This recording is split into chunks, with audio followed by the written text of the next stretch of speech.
Guys, you're watching the Wrestling and Anime 11. I'm your host Shane, and as you guys might know or might not know, depending on if you're new to the show or not, I'm one of the biggest critics when it comes to the current state of professional wrestling.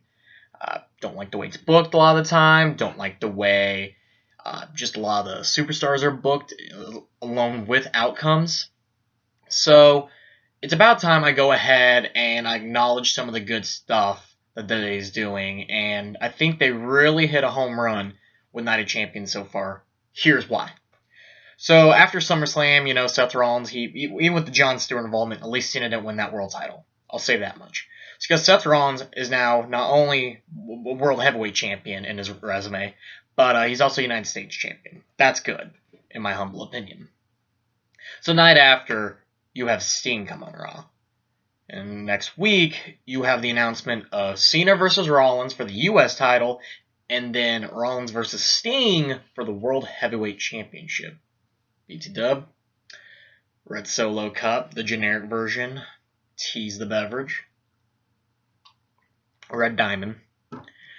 So pretty much, you look at that alone, and I was thinking about it at first, I was like, okay, so you have Seth Rollins pulling double duty, that's good.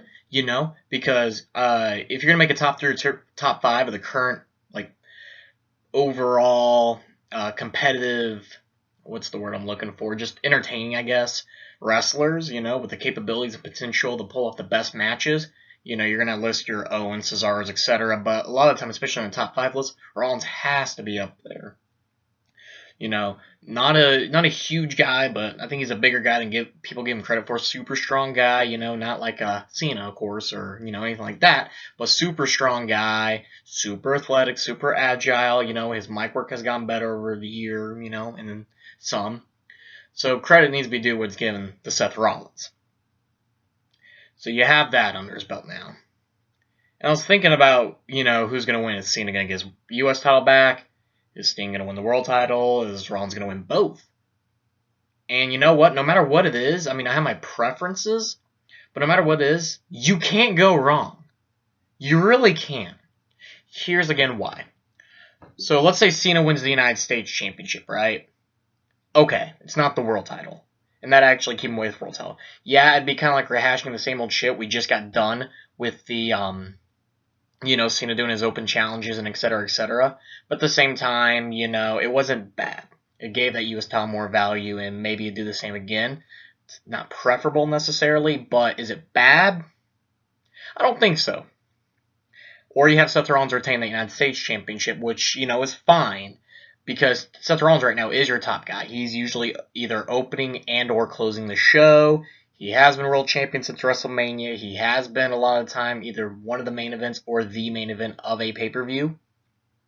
So Seth Rollins as a mid-card champion is actually an excellent idea. Even if it's not his only belt, it's still a pretty dang good idea. So if he retains, I don't think there's anything to complain. And then when Seth Rollins does drop the belt, even if it is a little shady, maybe it's some kind of quick turnaround match that wasn't announced ahead of time, that's fine. And you still give someone a pinfall over Rollins in maybe some kind of not super straight, clean way, but it's still a victory over Seth Rollins. So that's good. Either way. Now we get to the one that more people want to talk about, is that World Heavyweight Championship. So you got one of two things going on. Now I guess, with WWE, there's count-out finishes, DQ, hopefully. Let's just say one or the other is going to win. For just time, I guess. So Sting beats Seth Rollins. You have one of the greatest legends in the history of professional wrestling. Not WWE necessarily, but professional wrestling, the business itself. One of the greatest of all time. Super respected by fans, wrestlers in the business, just people generally in the business behind development and overall production. You got a guy who, for 55, whatever the heck, 50s, excellent condition, not some super athlete, but how could you be in your 50s? Put a lot of effort into getting himself back to shape, and, his match with Triple H, it wasn't no Mona Lisa or anything, but it wasn't a bad match at all. So you have Sting win that title. It puts value back in the Sting for when he has a match at WrestleMania again, assuming he does. It gives Sting, under his resume, that WWE World Heavyweight Championship. He doesn't have to hold the belt for very long for it to be effective. It's a memorable pay-per-view moment. It's going to be a memorable match even if Seth Rollins doesn't win. Why not do it? So that's great. But let's say you decide that Seth Rollins needs a hold in the world title.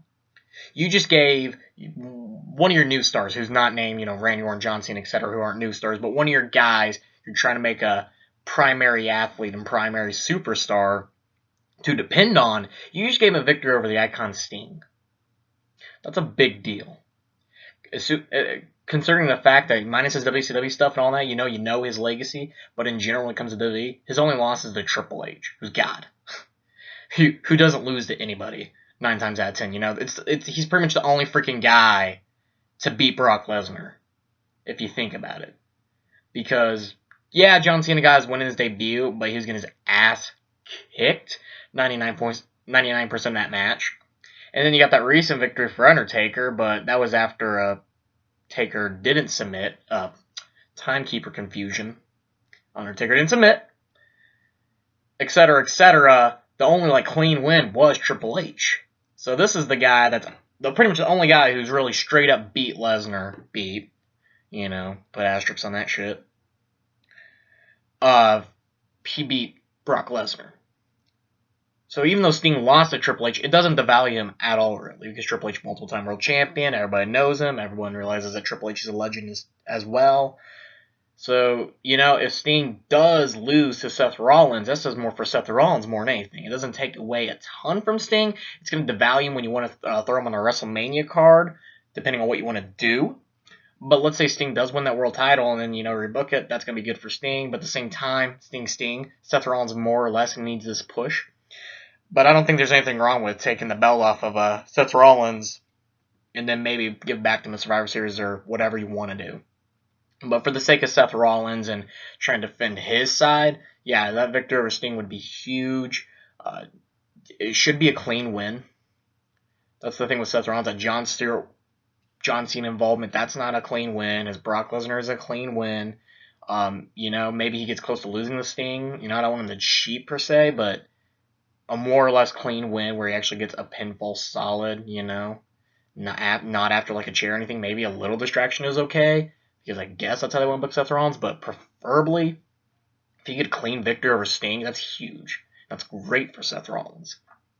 So either way you look at it, it was time for me to give props to the WWE for booking Night Champions, because when they did give Rollins both belts, I was kind of how are they going to do this, Are they going to do a double title match again, but Seth Rollins defending both belts? How are they going to do it? I really liked what they did here. I like the booking so far. Time for them to give props. Give your opinions in the comments below about what you guys think about kind of just his overall booking for Seth Rollins and what you guys expect out of Night Champions. So that's kind of it for this video. So if you're just interested in that topic, go ahead and if you want, like or do whatever you want. It's up to you guys. I'm going to add a quick caption here that doesn't have anything to really do with this video. The caption is, I've been away from YouTube for so freaking long, I can't even find the inbox. So either the inbox is gone or it's completely in limbo. So I've been trying to get a Q&A together. I got handful of questions. Not very much, though. So if you guys want to do questions, just leave them in the comments and I'll add them up. It's kind of a little bit longevity way, but until I get a Twitter account going, because I've been super busy, to be honest, or anything like that, there's no way for me to get questions. So just leave them in the comment section below if you do have questions for a future Q&A that could possibly happen. And I'll just add them up, so go ahead, and if you want to leave a question or anything like that, hopefully we'll get them done. See you guys later.